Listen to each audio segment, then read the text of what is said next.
میں خود کو مضبوط بناتی جا رہی تھی۔ میری عمر جو ہی 18 سال کی ہوئی، میں نے بھی اماں کے ساتھ کام پر جانا شروع کر دیا۔ تنخواہ کے جو بھی پیسے آتے، اماں اس سے کچھ جہیز کا سامان اکٹھا کر رہی تھی تاکہ مجھے اپنے گھر کا کر سکیں۔ ان کا کہنا تھا کہ زندگی اور موت کا کوئی بھروسہ نہیں ہے، اسی لیے وہ اپنے جیتے جی میرے ہاتھ پیلے کر دینا چاہتی ہیں۔ کہیں نہ کہیں مجھے بھی اماں کی بات درست لگتی تھی، اسی لیے میں بھی ان کے ساتھ کام پر جاتی تھی اور شام کو ہم دونوں ماں بیٹی ساتھ ہی گھر لوٹتے تھے۔ ایک دن معمول کے مطابق میں اور اماں مالکن کے گھر پر گئے تو انہوں نے میرے لیے ایک اچھا رشتہ بتایا جو ان کے جانکار تھے۔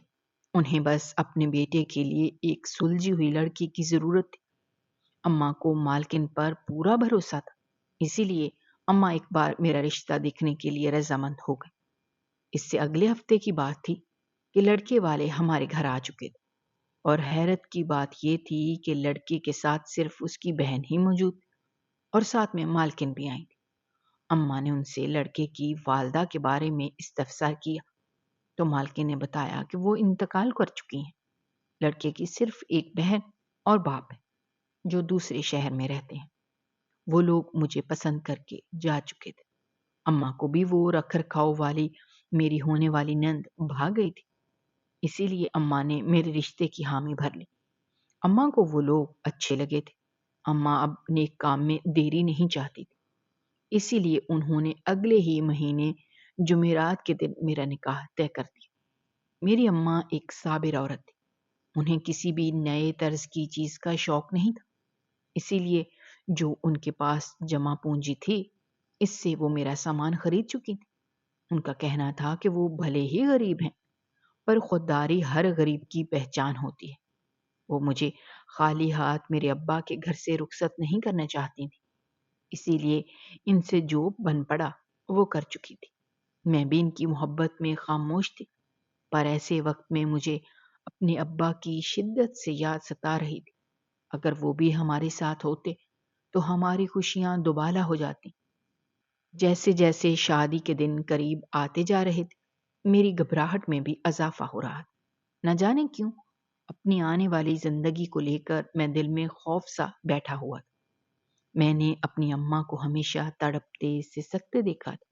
چھوٹی چھوٹی خواہشوں کے لیے میں یہی دعا کرتی تھی رب تعالیٰ سے کہ میری زندگی میں کوئی ایسا شخص آئے جو میرے ساتھ ساتھ میری ماں کا بھی سہارا بن سکے۔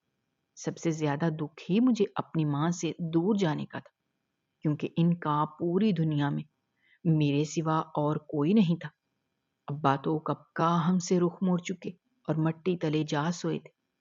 ایسے میں میرا اماں سے دور ہو جانا ان کے لیے بھی آسان نہ تھا، پر یہ تو زمانے کی ریت ہے کہ بیٹیاں پرائی ہوتی ہیں، اور مجھے بھی ہر صورت پہ یہ ریت نبھانی تھی۔ دونوں طرف زور و شور سے تیاریاں جاری تھی، اور آخر کار وہ دن بھی آن پہنچا جس دن میرا نکاح ہونا تھا۔ آج سے پہلے میں نے اپنے ہونے والے شوہر کو نہیں دیکھا تھا، صرف اماں سے ہی ان کے بارے میں پتا چلا تھا کہ ان کا چمڑے کا دوسرے شہر میں کاروبار ہے اور وہ اپنے والد کے ساتھ اپنا کاروبار سنبھالتے ہیں۔ میں اماں کے ہر فیصلے سے مطمئن تھی، کیونکہ میں جانتی تھی میری اماں میرے لیے کوئی بھی غلط فیصلہ نہیں لے سکتی۔ آخر کو میں ان کی اکلوتی اولاد تھی، وہ میرا برا سوچ ہی نہیں سکتی تھی۔ میں دلہن بنی اپنے کمرے میں بیٹھی تھی۔ لڑکے والوں کی طرف سے صرف چند لوگ ہی نکاح میں شامل ہوئے تھے، جن میں مالکن بھی تھی۔ کچھ ہی دیر میں نکاح ہوا تھا اور میں اپنے تمام جملہ حقوق اپنے شوہر کے نام کر چکی تھی۔ آج میں ہمیشہ ہمیشہ کے لیے اپنے ابا کے گھر کو چھوڑ کر جانے والی تھی۔ یہی سوچ کر مجھے بے تحاشا رونا آ رہا تھا۔ یہ غم کم نہ تھا کہ میں اب اس گھر کی بیٹی نہیں رہوں گی، بلکہ کسی کی بہو کہلاؤں گی، کسی کی بیوی کہلاؤں گی۔ میرے تمام رشتے پل میں ہی بدل گئے تھے۔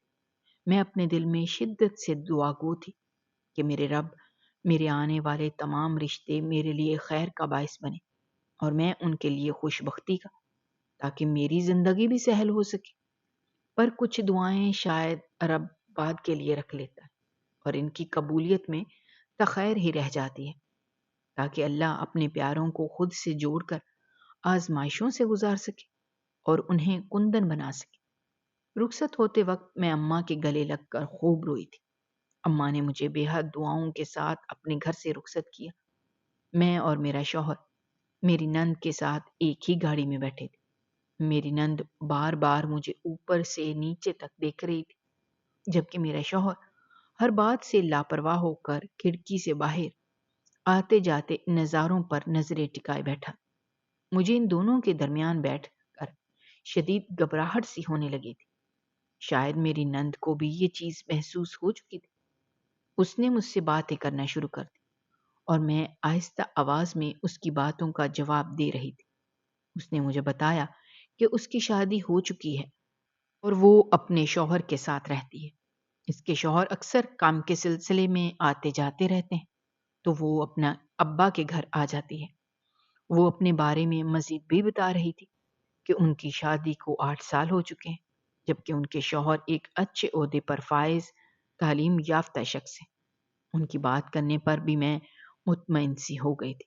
مجھے ایک طرح سے ڈھارس مل گئی تھی، ورنہ کچھ دیر پہلے وجود پر طاری کپ کپاہٹ الگ ہی وسوسوں میں گھرے ہوئے تھی۔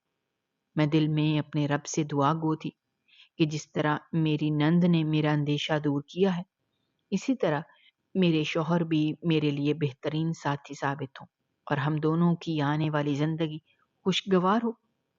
تقریباً 1 گھنٹے کی مسافت کے بعد گاڑی ایک پوش ایریا میں آ کر رکی تھی۔ میری نند نے مجھے گاڑی سے باہر نکلنے میں مدد کی تھی، جبکہ میرے شوہر نے اب تک مجھے مخاطب کرنا مناسب نہ سمجھا تھا۔ وہ مجھے لیے اپنے گھر کی دہلیز تک چلی آئی تھی۔ میری نند نے ہم دونوں کا پرجوش استقبال کیا تھا۔ اس کا کہنا تھا کہ میں ان کے گھر کی اکلوتی اور سب سے بڑی بہو ہوں۔ اب سے سب کچھ صرف میرا ہے۔ میں جہاں خوش اور مطمئن نظر آ رہی تھی، وہیں میرے شوہر کے چہرے پر شدید بیزاریت چھائی ہوئی تھی، مانو جیسے کسی نے انہیں یہاں زبردستی روک رکھا ہو۔ کچھ خاندانی رسموں کے بعد میری نند مجھے میرے شوہر کے کمرے میں چھوڑ آئی تھی۔ وہ مجھے میرے شوہر کے بارے میں چند اہم باتیں بتا رہی تھی اور اس کی پسند ناپسند کے بارے میں بھی مجھے آگاہ کر رہی تھی، تاکہ مجھے کوئی بھی پریشانی نہ اٹھانی پڑے۔ پر میرا ذہن ابھی تک میرے شوہر کے رویے میں ہی الجھا ہوا تھا، جس کا سنجیدہ چہرہ بار بار میری نگاہوں کے سامنے گھوم رہا۔ آخر اس سب کے پیچھے کیا وجہ تھی؟ یہی میں نہیں سمجھ پا رہی تھی۔ کیا وہ اس شادی سے خوش نہیں تھے؟ یہ سوچ ہی میرے لیے سہانی رو تھی۔ میں جتنا سوچ رہی تھی، اتنی ہی پریشانی بڑھتی جا رہی تھی۔ میری نند مجھے اکیلا چھوڑ کر جا چکی تھی۔ اب میں تھی اور میرا انتظار۔ شدید تھکن کے باعث ابھی میری آنکھ لگی ہی تھی کہ دروازے پر کھٹکا ہوا۔ میں نے نگاہ اٹھا کر سامنے دیکھا تو میرے شوہر میری طرف ہی چلے آ رہے تھے۔ وہ میرے قریب بیڈ پر آ بیٹھے اور مجھے اپنی زندگی کا سب سے اہم سچ بتانے لگے۔ انہوں نے مجھے بتایا کہ ان کی ماں بہت نیک عورت تھی، پر ان کے والد ایک رنگین مزاج شخص تھے، جس کی وجہ سے ان کی ماں اس دکھ کو اپنے سینے میں سمیٹ کر ہی دنیا سے رخصت ہو گئی۔ اپنی ماں کے جانے کے بعد انہیں کسی بھی شخص پر اعتبار نہیں رہا تھا، پر اپنی بہن کے لیے وہ ہر حد پار کرنے کو تیار تھے۔ ان کا کہنا تھا کہ ان کی زندگی میں اپنی بہن سے بڑھ کر کچھ نہیں ہے۔ مجھے ہر حال میں ان کی بہن کا مان رکھنا ہوگا، انہیں خوش رکھنا ہوگا، تبھی ہم دونوں کی زندگی خوشحال ہوگی اور آنے والا وقت کارساز ثابت ہوگا۔ میں ان کی تمام باتیں بڑی توجہ سے سن رہی تھی۔ مجھے بھی احساس تھا کہ وہ اپنی محرومیوں کے باعث اس طرح سے سخت ہو گئے ہیں، پر مجھے خود پر بھی یقین تھا کہ میں انہیں اپنی محبت سے سمیٹ لوں گی۔ مجھ سے ان کا کوئی بھی تقاضا غلط نہیں تھا۔ وہ بس اپنی بہن کی زندگی بھی خوشیوں سے بھر دینا چاہتے تھے۔ میں نے شادی کی پہلی رات ہی اپنے شوہر سے وعدہ لیا کہ میں ہر صورت ان کی بہن کو خوش رکھنے کی بھرپور کوشش کروں گی اور ان کا ساتھ نبھاؤں گی۔ میری بات سن کر جیسے وہ کھل اٹھے تھے، ان کے چہرے پر ایک خوبصورت مسکراہٹ نے بسیرا کیا۔ ہم دونوں کی زندگی کا خوبصورت آغاز بے حد خوبصورت طریقے سے ہوا تھا۔ ہم دونوں کی خوبصورت زندگی کا آغاز بے حد خوبصورت طریقے سے ہوا تھا۔ ہم نے ایک دوسرے سے عہد و پیمان لیے تھے جن کو پورا کرنا اب ہم دونوں پر فرض تھا۔ ہم محرم رشتے میں جڑنے کے باوجود ایک دوسرے کے دوست ثابت ہوئے تھے۔ میں اپنی چھوٹی سے چھوٹی بات اپنے شوہر کو بتانا ضروری سمجھتی تھی۔ میری نند بھی مجھ سے شادی کے شروع دنوں میں ہی بے حد خوش تھی، پر وقت کے ساتھ ساتھ ان کے رویے میں بھی تبدیلی آتی جا رہی تھی۔ مجھے یوں محسوس ہونے لگا جیسے وہ میری موجودگی میرے شوہر کے ساتھ برداشت نہیں کر پا رہی۔ اب وہ جب بھی ہمارے گھر آتی، ہم دونوں میاں بیوی میں کسی نہ کسی بات پر انبن ضرور ہوتی تھی۔ یہ سب ان کا ہی کیا کرایا تھا، کیونکہ وہ نہیں چاہتی تھی کہ ہم دونوں ساتھ رہیں۔ پر خدا کے سامنے کبھی کسی کی چلی ہے جو ان کی چلتی۔ کچھ ہی دنوں بعد جب میں اچانک بے ہوش ہو کر گری تو میری نند نے ڈاکٹر کو بلوایا، اور جب ڈاکٹر نے انہیں میرے حاملہ ہونے کی خبر دی تو میرے شوہر پھر سے میرے ساتھ پہلے جیسے ہو گئے۔ یہ خوشی ہم دونوں کے لیے بے حد بڑی تھی، کیونکہ ہم دونوں کی پہلی اولاد تھی۔ اس لیے میرے شوہر بھی مجھے بھرپور خوش رکھنے کی کوشش کر رہے تھے، جبکہ میری نند اس خبر پر سپاٹ تاثرات لیے میرے سامنے ہی رہنے لگی۔ شاید اسے اس طرح کے کسی قدرتی معجزے کی امید نہیں تھی، کیونکہ وہ تو ہم دونوں کو ساتھ دکھنا ہی نہیں چاہتی، جبکہ میرا آنے والا بچہ اس دنیا میں آنے سے پہلے ہی ہم دونوں میاں بیوی کے رشتے کو مضبوط کر چکا تھا۔ یہی سب اب اس کے لیے سہن کرنا مشکل ہو گیا تھا، اسی لیے وہ مجھے اکیلے میں بھی بھڑکانے لگی تھی۔ اس کا کہنا تھا کہ میں اس کے بھائی کی زندگی سے دور چلی جاؤں، کیونکہ میں اس کے قابل نہیں ہوں، ایک غریب گھر سے تعلق رکھتی ہوں۔ اتنا وقت میں نے اسے برداشت کیا تھا، پر اب میری بھی حد پار ہو چکی تھی۔ میں اسے جواب دینے لگی تھی جب اچانک ہی میرے شوہر وہاں چلے آئے اور مجھ سے اس بارے میں باز پرس کرنے لگے۔ میری نند نے رونے دھونے کا جھوٹا ناٹک کر کے مجھے ہی شوہر کے سامنے گنہگار ٹھہرا دی۔ میرے شوہر نے مجھے دھمکی دی کہ میں نے اگر اسی وقت اپنی نند سے معافی نہ مانگی تو وہ مجھے طلاق دینے میں لمحہ نہیں لگائیں گے۔ ان کی بات سن کر مجھے یوں محسوس ہوا جیسے آسمان میرے سر پر آ گرا ہو۔ بھلا اتنی محبت کرنے والا شخص یوں اپنی بہن کی غلطی چھپانے کی خاطر مجھ سے جدا ہو سکتا ہے؟ یہ سوچ ہی میرے لیے کسی عذاب سے کم نہ تھی۔ میں نے فوراً ہاتھ جوڑ کر اپنی نند سے معافی مانگی اور روتے ہوئے اپنے کمرے کی طرف بھاگ گئی۔ دن یوں ہی پر لگا کر اڑنے لگے تھے۔ ہم دونوں کی شادی کو 4 سال ہو چکے تھے اور میرے 2 بچے تھے، جن میں سے ایک بیٹی اور دوسرا بیٹا تھا۔ بیٹا ابھی 2 سال کا ہی تھا اور بے حد خوبصورت تھا۔ میرے دونوں بچے ہی خوبصورتی میں ایک سے بڑھ کر ایک تھے، جبکہ میری نند ابھی تک ہمارے ساتھ تھی۔ میری نندوئی آتے تو ان کے ساتھ چلی جاتی، ورنہ یہیں قیام تھا۔ نہ جانے اسے مجھ سے اور میری اولاد سے خدا واسطے کا بہر تھا، جو وہ آئے دن فساد کھڑا کرنے ہمارے گھر میں چلی آتی تھی اور میرے شوہر کو میرے خلاف کرتی تھی۔ میں رب سے نمازوں میں رو رو کر دعائیں کر رہی تھی کہ کوئی معجزہ ہو اور میری نند سدھر جائے، ہم دونوں میاں بیوی کا رشتہ اس طرح رسوا نہ ہو، ہمارے بچے رول جائیں گے۔ میں جانتی تھی کہ باپ کے بنا رہنے کا غم کیا ہوتا ہے۔ میں نے وہ زندگی گزاری تھی۔ میں اپنے دونوں بچوں کو وہی تکلیف نہیں دینا چاہتی تھی۔ میرے ساتھ جو ہوا میں اسے قسمت کا لکھا سمجھ کر قبول کر چکی تھی، پر اپنے بچوں کے ساتھ یہ ناانصافی میں نہیں ہونے دینا چاہتی تھی۔ اس بار جب نندوئی کام کے سلسلے میں دوسرے شہر گئے تو نند ہمارے گھر ہی رہنے چلی آئی۔ وہ اپنے چھوٹے موٹے تمام کام میرے بچوں سے کراتی اور مجھے بھی نوکرانی بنا کر رکھتی تھی، پر میری اتنی ہمت نہ تھی کہ میں اسے ایک لفظ بھی ادا کر سکتی یا اپنے بچوں تک کی حمایت کر سکتی، جن کے ننھے منھے ہاتھ اکثر اس کی خدمت کرنے میں مصروف ہوتے تھے۔ میں ان سب چیزوں سے شدید عاجز آ چکی تھی۔ میں اپنے شوہر کو سمجھانے کی کوشش کرتی کہ یہ سب غلط ہو رہا ہے تو وہ مجھ پر ہی بھڑک اٹھتے کہ میں ان کو ان کی بہن کے خلاف ورگلا رہی ہوں۔ میں چاہتی ہوں کہ ان کی بہن یہاں سے نکل جائے۔ میں تو ان کی سوچ پر ہی حیران رہ جاتی تھی کہ وہ میرے بارے میں کس طرح یوں سوچ سکتے ہیں۔ شادی کے اتنے سالوں بعد بھی میں ان کا اعتبار مکمل طور پر نہیں جیت پائی تھی، جبکہ میں نے اپنی پوری ہستی صرف ان کی خاطر برباد کر دی تھی۔ میرے سسر اس عرصے میں صرف 2 بار ہی ہمارے گھر آئے، کیونکہ شاید وہ بھی میری نند کی حرکتوں سے واقف تھے، اسی لیے وہ اپنے بیٹا اور بیٹی دونوں سے دور رہنے میں ہی بھلائی سمجھتے تھے۔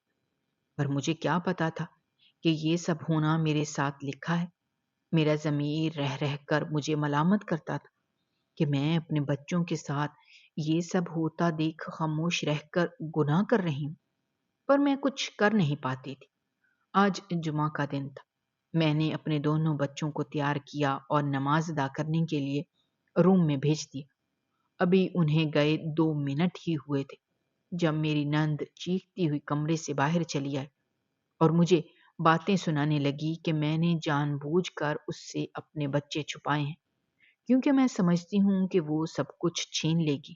میری نند کی اونچی آواز سن کر میرے شوہر، جو جمعہ کے دن چھٹی کے باعث گھر پر ہی موجود ہوتے تھے، وہ بھی نیچے چلے آئے اور میری نند سے سارا معاملہ دریافت کرنے لگے۔ اس نے اپنے مطابق کہانی بنا کر میرے شوہر کو سنائی، جو سنتے ہی وہ آگ بگولا ہو گئے اور مجھ پر برسنے لگے۔ میں ہکا بکا سی سارا معاملہ سمجھنے کی کوشش کر رہی تھی اور انہیں اپنی صفائیاں پیش کر رہی تھی، پر وہ میری کوئی بھی بات سننے کو تیار نہ تھی۔ انہیں اپنی بہن کے جھوٹے آنسوؤں پر یقین تھا، جس نے ہمارا گھر تباہ کرنے میں کوئی کسر نہ چھوڑی تھی۔ میرے لیے وہ ایک ایسا وار ثابت ہوئی تھی جس نے ایک ہی بار میں مجھے گھٹنوں پر لا کھڑا کیا تھا۔ میری پوری ہستی کو نیست و نابود کرنے کی پوری تیاری کر چکی تھی۔ میری نند پر میں نے ہمت نہ ہاری، اپنے بچوں کی خاطر اپنے شوہر سے ایک بار معافی مانگنے کی کوشش کی، پر اس بار جو میرے شوہر نے الفاظ دہرائے انہیں سن کر میری روح تک لرز گئی۔ آنکھوں سے نمکین پانی بہنے لگا تھا۔ دکھ اتنا شدید تھا کہ میں اپنے حواس قابو میں نہ رکھ سکی اور زمین پر بیٹھتی چلی گئی۔ میرے شوہر نے مجھے میری نند کے سامنے طلاق دے چکے تھے۔ میں نیچے بیٹھی خالی ہاتھ اپنے آنسو اپنی جھولی میں گرتے دیکھ رہی تھی۔ میرا آشیانہ میری آنکھوں کے سامنے تباہ و برباد ہو گیا تھا۔ میرے شوہر کے 3 لفظوں نے مجھ سے میرا وجود چھین لیا تھا۔ جس نکاح کے چلتے میں نے خود کو اتنا مضبوط پایا تھا، اپنے بچوں کے لیے میں ایک ڈھال بننا چاہتی تھی، میرے شوہر نے سب کچھ خاک میں ملا دیا تھا۔ پر اس پر بھی وہ مغرور عورت شاید خوش نہ تھی۔ میرے شوہر طلاق دینے کے بعد اپنے بال مٹھیوں میں دبوچتے وہیں زمین پر بیٹھتے چلے گئے۔ انہیں بھی احساس ہوا تھا کہ وہ جلد بازی میں جذبات کے تحت کتنا غلط فیصلہ کر چکے ہیں، جو ان کی اور ان کے بچوں کی ساری خوشیاں نگلنے کے لیے کافی ہے۔ میرے شوہر بھی آنسوؤں سے میرے سامنے رونے لگے، کیونکہ انہیں بھی اپنے بچوں سے بے حد محبت تھی۔ کچھ بھی تھا، لہو تو جوش مارتا ہی ہے۔ وہ مجھ سے منتیں کرنے لگے کہ میں کچھ بھی کروں یہ گھر چھوڑ کر نہ جاؤں، کیونکہ اگر میں جاتی تو میرے بچے بھی میرے ساتھ ہی جاتے۔ انہیں بچوں سے لگاؤ تھا۔ وہ ہاتھ جوڑ کر بار بار مجھ سے معافیاں مانگنے لگے کہ جلد بازی میں وہ غلط کر چکے ہیں، میں انہیں معاف کر دوں۔ پر میں کسی صورت انہیں معاف کرنے کو تیار نہ تھی، کیونکہ انہوں نے میرا مان توڑا تھا، میرا بھرم توڑا تھا، میرا ہر رشتے سے اعتبار اٹھ چکا تھا۔ زندگی میں جس ساتھی سے سب سے زیادہ امید لگائی تھی، اس نے مجھے مسمار کر دیا تھا۔ اب اس کی کوئی بھی معافی میرے دل پر لگے زخم کا مداوا نہیں کر سکتی، ایسا زخم جو صرف موت ہی پر کر سکتی تھی۔ پر میں اپنے بچوں کو اور شوہر دونوں کو ہی نہیں کھونا چاہتی۔ میرے لیے تو میرا کل سرمایہ تھے وہ 3 لوگ جن کے سہارے میں اپنی پوری زندگی بتانے کو تیار تھی۔ میرے شوہر ہاتھ جوڑ کر مجھ سے معافی مانگ رہے اور مجھے منا رہے تھے کہ میں کسی بھی طرح حلالہ کرنے کے لیے راضی ہو جاؤں، اس طرح وہ دوبارہ مجھے اپنے نکاح میں لے سکیں اور سب کچھ پہلے کی طرح ٹھیک ہو جائے، ہم ایک خوشحال زندگی گزار سکیں گے۔ میں ان کے اس عمل کے لیے بالکل بھی راضی نہ تھی، کیونکہ یہ سب گناہ تھا۔ انہوں نے جان بوجھ کر اپنے جذبات میں آ کر اتنا بڑا فیصلہ کیا تھا اور اب مجھے بھی اس گناہ کا حصے دار بنانا چاہ رہے تھے۔ میں نے ان کے طرز عمل پر ماننے سے انکار کر دیا کیونکہ میں 2 بچوں کی ماں تھی۔ میرے لیے یہ فیصلہ بالکل بھی آسان نہ تھا۔ مجھے اپنے شوہر سے بے حد محبت تھی، جس نے مجھے اپنی زندگی سے نکالنے میں ایک پل نہیں لگایا تھا۔ میں کیسے اس کے لیے یہ سب کر جاتی؟ پر میرے انکار کرنے پر میرے شوہر میرے پیروں میں گر پڑے۔ میری نند بے حد حیرت سے سارا ماجرا دیکھ رہی تھی۔ اسے یقین نہیں آ رہا تھا کہ میرے شوہر مجھ سے اتنی محبت کرتے ہیں۔ وہ تو بس مجھے ان کی زندگی سے دور کر دینا چاہتی تھی کیونکہ وہ مجھے کمتر سمجھتی تھی۔ در حقیقت تو میرا رب جانتا تھا۔ میرے شوہر کی 1000 منتیں ترلے کرنے کے بعد میں حلالہ کرنے پر راضی ہو گئی، پر میری نند اس پر بھڑک اٹھی تھی کہ میں کسی صورت اس لڑکی کو حلالہ نہیں کرنے دوں گی، یہ بھی کہ ابھی ہمارے گھر سے نکلے گی۔ پر میرے شوہر اس بار ان کے سامنے ڈٹ گئے کہ میری بیوی مجھے واپس چاہیے کسی بھی حال میں، اور اس کے لیے میں حلالہ ہر صورت میں کرواؤں گا۔ میں ان دونوں کو آپس میں لڑتا دیکھ کر اپنا سر پکڑ کر بیٹھ گئی۔ میری زندگی میرے ساتھ کون سا کھیل کھیل رہی تھی؟ کچھ بھی سمجھ نہیں آ رہا۔ سوچنے سمجھنے کی تمام صلاحیتیں مفلوج ہو کر رہ گئیں۔ یوں لگ رہا تھا جیسے کسی نے ذہنی طور پر معذور کر دیا ہو۔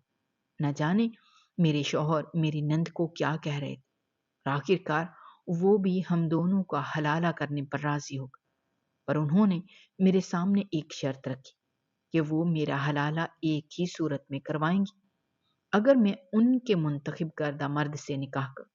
ان کی بات سن کر میں سکتے میں چلی گئی کیونکہ اتنا تو مجھے سمجھ آ گیا تھا کہ وہ عورت کبھی بھی میری بھلائی نہیں سوچ سکتی۔ میں نے اپنے شوہر کو انکار کر دیا کہ میں ایسا بالکل نہیں کروں گی، پر میری نند بھی اپنی شرط پر ڈٹی رہی اور میرے شوہر کو راضی کر کر ہی دم لیے۔